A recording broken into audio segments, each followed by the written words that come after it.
اب ہمارے سلف ہیں، تابعین ہمارے سلف ہیں. دیکھو صحابی سے پوچھ رہے ہیں یہ بات نبی نے کہی ہے، آنکھیں بند کر کے کوئی بات نہ مانی جائے. دلیل دلیل یہ حدیث پاک.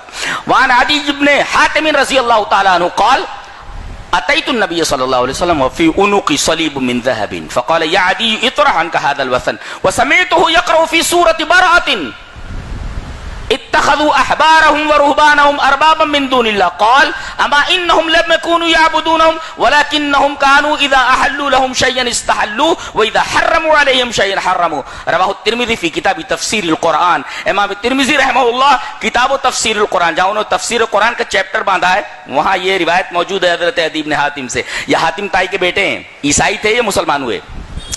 کہتے ہیں کہ میں نبی کریم صلی اللہ علیہ وسلم کے پاس آیا، میں اس وقت اسلام نہیں لایا تھا، اور میرے گلے میں صلیب تھا.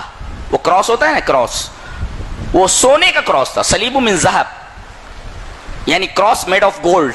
صلیب من ذہب یہ لٹکا ہوا تھا اسے. نبی نے سب سے پہلے دیکھ کر یہ کہا یا عدی اطرح عنک ھذا الوثن، اس بت کو اپنے گلے سے نکال پھینک. اللہ، کوئی گلے میں تعویذ لٹکائے ہوئے، کہاں کا ہے وہ؟ فلاں شریف جگہ کا ہے. یا ہاتھ میں کیا باندھے ہو؟ فلاں شریف جگہ کا یہ ہے.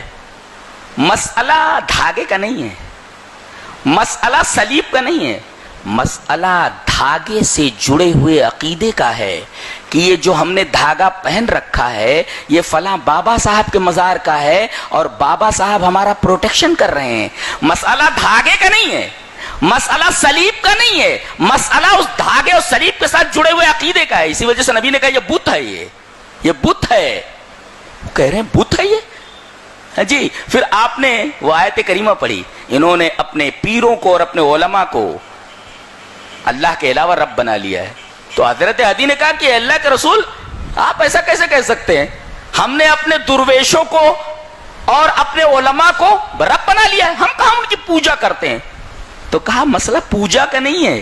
ایک بات بتاؤ، تمہارے علماء جو بات کہتے ہیں، اگر کسی چیز کو حلال کہتے تو چپ چاپ حلال مان لیتے ہو؟ بولے ہاں، دلیل ہم نہیں مانگتے. کسی چیز کو حرام کرتے ہیں تو حرام مان لیتے ہو؟ بولے ہاں مان لیتے ہیں، دلیل نہیں مانگتے. کہا یہی تو رب بنانا ہے، یہی رب بنانا ہے.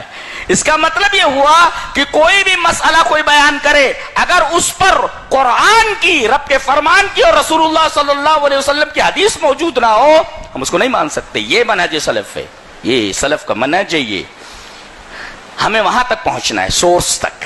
کہاں سے یہ بات آئی ہے؟ کیا نبی نے یہ بات کہی ہے؟ اللہ تبارک تعالیٰ نے یہ بات کہی ہے؟ قرآن کی کس آیت سے ثابت ہے یا کس حدیث سے ثابت ہے؟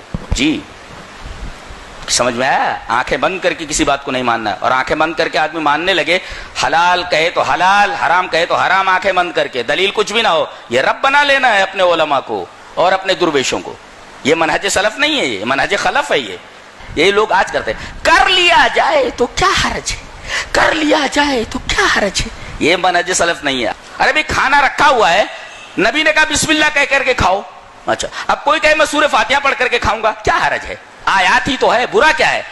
غلط ہے اس لیے کہ نبی نے نہیں کیا ہے. حرج ہے اس لیے کہ نبی نے کیا. اب کوئی کہے گا پورا قرآن ختم کر کے کھائیں گے، تب تک کھانے کا کیا حال ہوگا؟ کھانے کے لائق رہے گا؟ یہ ہے بدعت جو بڑھتی چلی جاتی ہے، اس کا سر پیر نہیں ہوتا. حرج کیا ہے؟ وہ وہی کہہ رہے حرج کیا ہے. بولے حرج ہے اس لیے کہ نبی نے نہیں کیا ہے.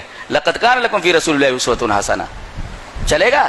یہاں تک کہ نماز میں بھائی سورہ فاتحہ ہے اور اس کے بعد کوئی سورہ ہے، اب الٹا کر لو، پہلے سورہ پڑھ لو اس کے بعد سورہ فاتحہ، نماز ہو جائے گی؟ آگے پیچھے کرنے سے نماز باطل ہو. کیوں؟ اس لیے کہ نبی نے نہیں کہا ہے. کر لیا جائے تو کیا حرج ہے؟ حرج ہے، وہ چیز ہوگی ہی نہیں.